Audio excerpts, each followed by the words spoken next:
I understand libertarian philosophy pretty well, and I think most of the viewers do. You're a complete unknown. You call yourself an independent, but I'm going to call you an unaffiliated because I despise the term independent because it means you're registered with the Independent Party, and my guess is you're unaffiliated. You're a you, not an I. Would I be right? Okay. Yes. So I know based on party, if you're a Republican, likely you're going to go this way. If you're a Democrat, likely I know where you stand on health care and on environmental issues and on the new energy economy and other silliness. As an unaffiliated, I know nothing about you. Tell me a little bit about you. As a governor, what am I buying if I vote for you? You're buying leadership. You're buying a military background, finance. None of that matters to me. Talk to me about policies. Well, it does. Well, we could disagree on that, but it does matter, and here's why. Policy is done by lawyers, legislatures. The governor is not a legislator. I understand you sign, but the governor is an operator. The mayor of a town is an operator. The president, an executive. Yes, the president is an operator. That's my skill set. My skill set is not one of a lawyer. I think we have too many lawyers in government, and that's why we're in the situation we're in. We need more business people. We need more independent thinking people. We need more finance people in government. That will solve a lot. I'm not going to disagree with you, but when I say policy, you're going to make a lot of decisions as governor based on your political viewpoints. Now, I know Mr. Brown over here is not going to sign into law any tax increases. I know this. He's a libertarian. Have you signed a no tax pledge? Where do you stand on the drug war? Where do you stand on immigration? Where do you stand on health care reform here in Colorado? Those are political issues. I need to get a bearing on where you are. For me, those issues are the key. Fix the economy and everything else will fall into place. We don't have any money in Colorado. So if you're a business and you don't have any money, you know what happens? GM, bankrupt. That's where we're going. So it all comes back to the money. That's what I'm trying to explain with finance. $18 billion in para, underfunded. How are we going to make that shortfall up? We're not. How are we going to pay for the federal mandates on Obamacare when they come back to the state and we don't have the money? $500–600 million in 5 years. All right. You're familiar with this. Give me the quick thumbnail here because we're going to be tight on time.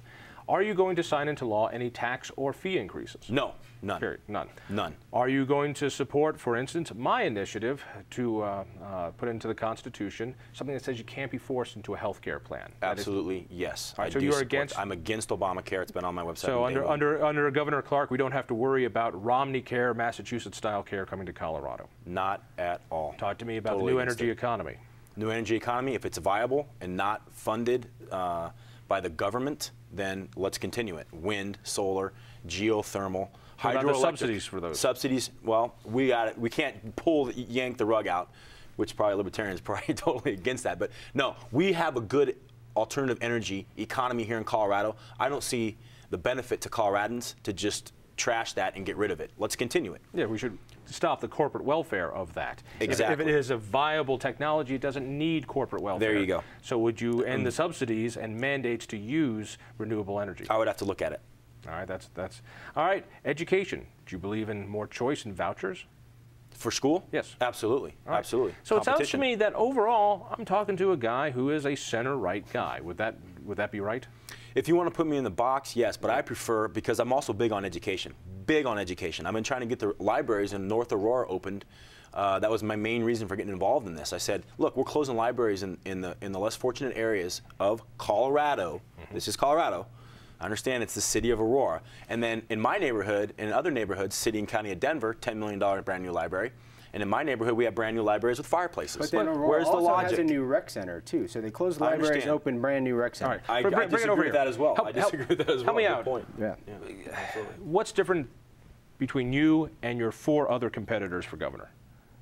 On policy, what is it going to be different? So the biggest policies that, you won't hear from them. One, I'm a big advocate of nullification. If it's a federal law that's those people are not following. It says that a jury can say this is a bad law, we nullify it. Right. Okay.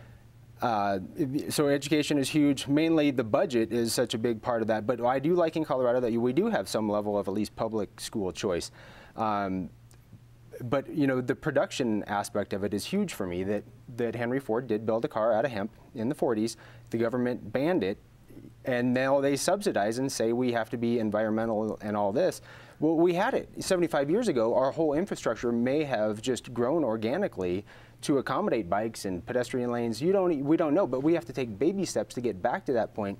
Because if I say hemp is food, fuel, plastic, plywood, clothes, and concrete, people still think I'm talking about drugs. I'm not talking about drugs. And like Plato said, those who ignore politics are destined to be governed by their inferiors. And we have a government that can't tell the difference between a bud and a stem. And I'd suggest they're my inferiors. Gentlemen, talk to me about immigration. It's going to be a hot issue. From your point of view, Mr. Libertarian, are you going to sign into law something like an Arizona-style law? No.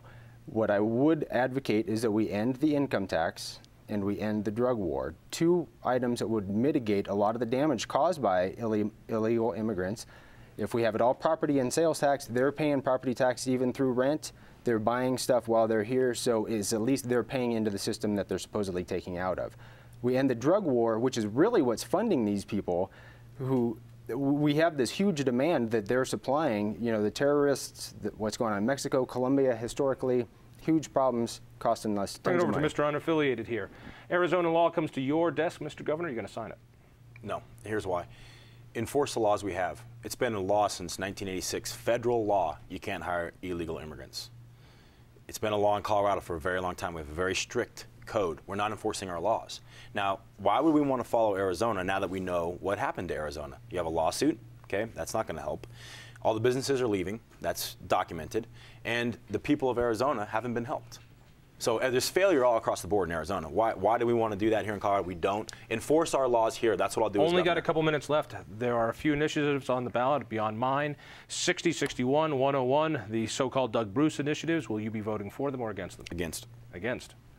Mr. Libertarian, you might be a little different on this one. I call them the triplets, John, and the triplets are spawned out of the dirty dozen. And that's exactly, until we simplify our whole system, it's going to keep getting more and more complex, not simpler. I advocate simplicity, but I support the triplets just because it's a pushback of the government. You took too much. We want some back. I will agree that if we protected Tabor and the legislature didn't do it, it wouldn't happen. All right, less than a minute.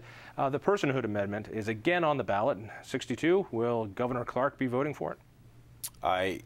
No. Because I am, my stance on that issue, we're talking about abortion, correct? Mm-hmm. My stance is I'm pro-choice to a point, and I'm vehemently and totally against late-term abortions. Libertarians, you going to vote for 62?